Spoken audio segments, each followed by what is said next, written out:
Accès à l'eau et à l'énergie dans le Grand Sud, 4 millions de dollars de la Russie et du PNUD.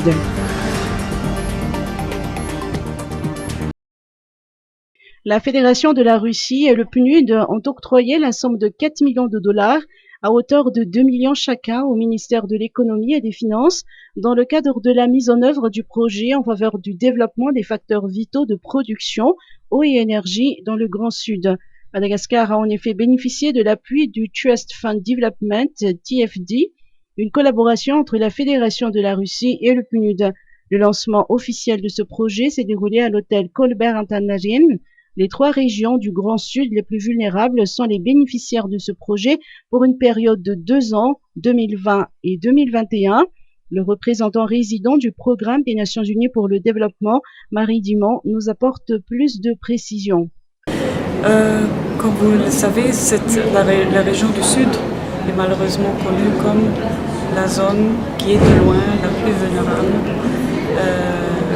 et la plus affectée par le changement climatique. Et c'est une des zones qui n'est pas seulement la plus pauvre à Madagascar, mais même au niveau du monde, avec un taux d'extrême pauvreté dans certains endroits, plus de 80% de la population, même 90% de la population. Comme vous le savez, les Nations Unies, nous sommes obligés de répondre aux besoins des personnes qui sont considérées les plus vulnérables, les plus démunies.